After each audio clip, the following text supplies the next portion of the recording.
में से और कहा भैया अगर तुम लोग सब मुझे मदद करो तो मैं तुम्हारी मदद कर सकता हूँ।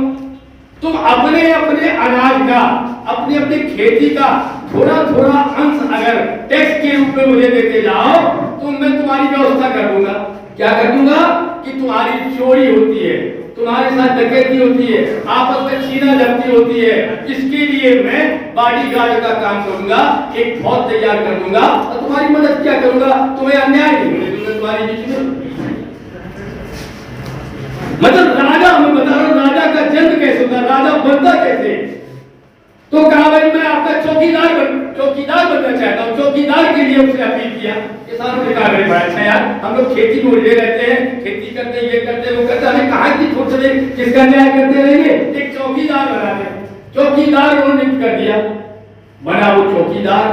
चौकीदार ने टैक्स लेना शुरू किया, हम लोगों ने टैक्स लेना शुरू किया। पहले तो वो चौकीदारी करता था, जैसे आज हमारे मोदी जी कहते हैं, कहते थे कि मैं तो साहब इस देश का चौकीदार बनना चाहता हूं, प्रधानमंत्री नहीं बनना चाहता हूं। आज वो चौकीदार इतना बड़ा चोर हो गया कि पूरा देश बेच रहा है, मैं उस पर नहीं जाना चाहता। तो उस चौकीदार ने तो हमें पहला तो चौकीदार बनाया नील घाटी में, हमने अपने यहाँ चौकीदार बनाया, पांचों सभ्यताओं ने अपने अपने चौकीदार बनाए। वो केवल इसलिए कि चौकीदारी करेंगे और हमें खेती करने से फुर्सत नहीं है, कोई दिक्कत नहीं रहेगी, लूट खसोट नहीं होगी और सुरक्षा होगी। धीरे धीरे पैसा पाया उसने कहा भैया ऐसा करो, थोड़ा पैसा और बढ़ा दो, तो मैं लड़ने वाला नहीं हूं, मैं फौज भी रख लूं और धीरे धीरे करके अगर तुम्हारे पर कोई गुंड नहीं करेगा तो फौज उतार दिया करूंगा। किसान उस पर भी तैयार हो गए और बोला ठीक है भैया और ले लो टैक्स, अब टैक्स ही तो देते हैं हम लोग। ये अपने बाप की कमाई नहीं अडानी अंबानी को बेच रहे हैं, ये हमारे आपके टैक्स का पैसा है जो हम आप टैक्स रेवेन्यू देते हैं, उसकी गाढ़ी कमाई खाती बर्बाद करते हैं। उस चौकीदार ने टैक्स लेना शुरू किया, बोला किसान से ज्यादा सीधा, किसान से ज्यादा ईमानदार, किसान दोगला नहीं होता है, किसान जो मुंह पर कहता है वो करता है। ऐसा नहीं है कि हम आपसे कुछ कहें और करें, किसान ही सबसे सरल मनुष्य बना दिया चौकीदार। धीरे धीरे वो फौज इकट्ठी की और धीरे धीरे फौज इकट्ठी हो गई। पहले रेवेन्यू आया, फिर सेना इकट्ठी हुई, फिर उसने क्या कहा, भूभाग, कितने भूभाग का मैं मालिक हूं, भूभाग आ गए। और इसके बाद उसने कुछ अपने मंत्री संतरी रखिए काम कराने वाले, पूरी सरकार आ गई ना। सरकार में कितनी चीजें होती है, सरकार के पास जमीन होती है, भूभाग होता है, सरकार के पास सेना होती है, सरकार के पास रेवेन्यू होता है ना, और पूरी सरकार बन गई। वो बन गया महाराज बादशाह। फिर उसने एक शैतानियत और की, आप ओल्ड टेस्टामेंट में पढ़ेंगे, यहोवा का नाम आया। यहोवा माने यहोवा, जो हुआ सो ठीक हुआ, मतलब तो ये होता है यहोवा को भगवान कहा है, वही बादशाह उदय करता है तो गड़बड़ हो जाएगा मामला, इसको बोलने मत दो, पार्लियामेंट में सब पोल खोल देगा, नारेबाजी हुई, इस्तीफा दो तुरंत चलेगी बात। जब उससे भी नहीं माना राहुल गांधी, तब खा करके एक मुकदमा उल्टा सीधा करके और जाकर के उसे चाल लगा के 2 साल का इस समय बाहर कर दिया उनको। डिस्ट्रक्शन, ये कह रहा था डिस्ट्रक्शन, कौन हो गया तो जनरेशन ऑपरेशन डिस्ट्रक्शन। तो यहोवा माने देखिए, किसान से ही राजा, उसी से गॉड भगवान। और अब मैं दूसरी बातों पे आना चाहता हूं, ज्यादा डिटेल में नहीं जाऊंगा क्योंकि मुझे भी जाना है, और क्योंकि बात इसलिए कह रहा हूं कि तीसरी बात है पूंजी पर। पूंजी अभी चर्चा हो रही थी, साहब पूंजी पर ऐसा कर रहे हैं, फलानी कंपनी ऐसी कर रही। अरे भाई कहां से बन गई वो पूंजी पर, किसने बनाया पूंजी पर, कहां से वो पूंजी पर बन गया? क्या वो पैदा होते ही 9 महीने अपनी महतारी की गोद से पूंजी लेके आया था क्या? कहां से हो गया पूंजी पर? पूंजी ऐसे होती है, देखिए भाई साहब, आप लोग अनाज बेचते हो, शायद इस समय अनाज का भाव 20 रुपया, अभी हमारे बुंदेलखंड से का रहने वाला हूं मैं, अब भी वहां क्या नाम है, 2000 किलो का पैकेट मिलता है ना। और किसान को 65 रुपए में कितना मिला भाई? किसान के घर में 65 रुपए में कितना गया? केवल 25 रुपया गया ना। और हमारी किसान भाई के कुछ दलिया वाली चक्की अक्की लगाए होगा, उसके पास 5 रुपए गया। वो भी हमारी बेटा है जो किसी लायक नहीं है, खेती कर रहा है और मशीन चक्कियां पीस रहा है, और पैकेट बंद आदमी ने इकट्ठा कर लिया, स्टोर कर लिया, उसने कितना, उसके हाथ में कितना गया, 30 रुपए घटा दीजिए आप भाई साहब, 65 रुपए में कितना उसके पास गया, 35 रुपया गया नहीं गया। ये 35 रुपया किसके पास गया, किसके पास गया, उसी को कहते हैं पूंजीपति, उसी वही है तुम्हारी उसकी पूंजी। दुनिया का कोई भी फैक्ट्री नहीं है, दुनिया का कोई भी ऐसी चीज नहीं है जो खेती की कच्चे माल से न तैयार होता। ये तुम क्या नाम है वो कह रहे हो, क्या नाम, सिलिकॉन, स्पेचलान, टेरालीन, जितना भी फाइबर बनता है, ये फाइबर भी किसान के तने से, अलसी से उसका रेशा निकाल करके बनता है, कपास से बनता है, जिसको आप पैदा करते हैं। दुनिया की कोई ऐसी चीज नहीं है जिसका कच्चा माल किसान न बनाता हो, लेकिन किसान के हिस्से में आता है सबसे, किसान के हिस्से में आता है सबसे थोड़ा हिस्सा, और बताया स्टोरमैन के पास, स्टोर करने वाले के पास फसलों में कब जाती है। तो आपका दुश्मन कौन हो गया, किसान का दुश्मन स्टोर करने वाला हुआ, स्टोर करने वाला, इकट्ठा करने वाला, क्योंकि माल तो वही खा रहा है। अभी कोरोना में देखा था, कोरोना में 1.5 गुना दाम बढ़ गए। आप देखिए बादाम जो है मैं 250 रुपए 200 रुपए का लेता था, 250 ग्राम नहीं 200 रुपए का 250 ग्राम, और कोरोना के बाद पैक बंद में मोहर लग गई इन्हीं लोगों की, बढ़िया लोगों की, वहां से ऊपर से लग गई 250 रुपए की। क्या जब लगा ना उनका माल है, आपको खरीदना पड़ेगा। तो ये लूट का मैं धंधा बता रहा हूं, माने किसान से सस्ता खरीद करके, और इसके बाद जब हमारे पास स्टोर हो जाएगा, उसी किसान को महंगा बेच करके, जब तक नहीं करेगा, किसान अपने हाथ में सत्ता का संचालन नहीं करेगा, सत्ता अपने हाथों नहीं चलाएगा, किसान की पंचायत से तय होकर के जब तक देश नहीं चलेगा, तब तक किसान की समस्या का अंत नहीं हो सकता है। शुरुआत में पंचायती व्यवस्था थी, किसान पंचायत करके बैठ करके और क्या नाम है तय करते थे, और शासक उसकी बात मानता था। इसको कहते थे गणराष्ट्र व्यवस्था। कृष्ण स्वयं जो है अंधक और कृष्ण 2 गणराष्ट्र थे, अंधक और कृष्ण, महाभारत में पढ़िएगा। अंधक के थे देवकी थी और वृष्णि के थे वासुदेव, दोनों गणराज लड़ते रहते थे।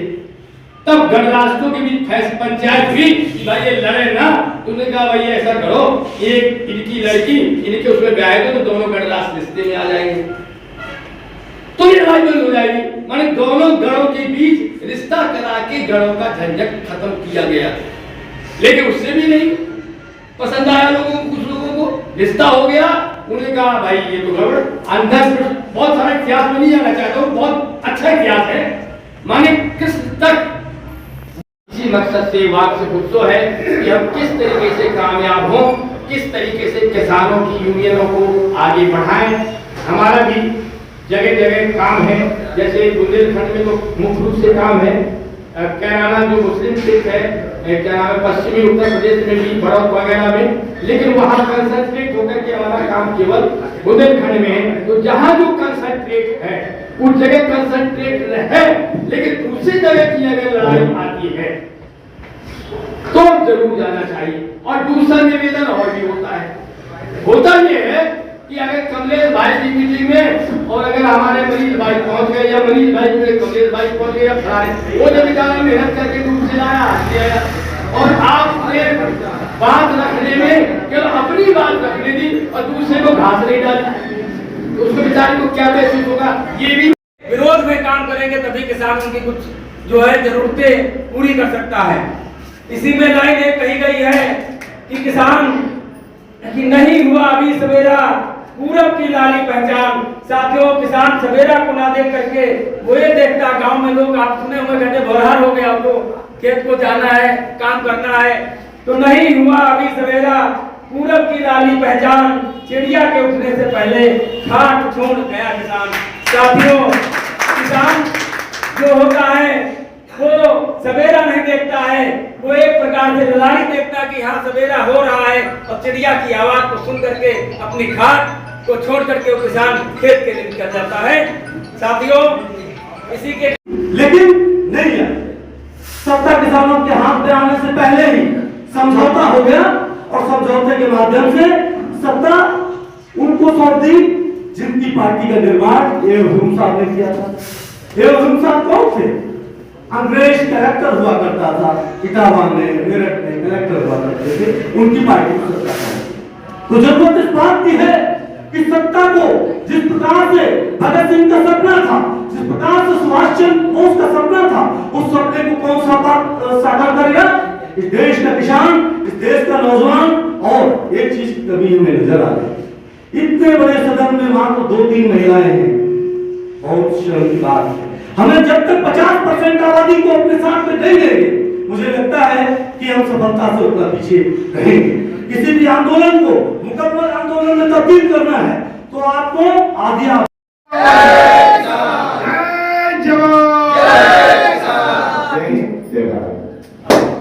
आज के इस कार्यक्रम में हमारे भारतीय मजदूर किसान सेवा संगठन में आए हुए हमारे सम्मानित सभी पदाधिकारी एवं हमारे किसान संगठन के सभी पदाधिकारियों, हमारे अन्य किसान संगठन के सभी पदाधिकारियों को मैं हार्दिक स्वागत एवं अभिनंदन करता हूँ।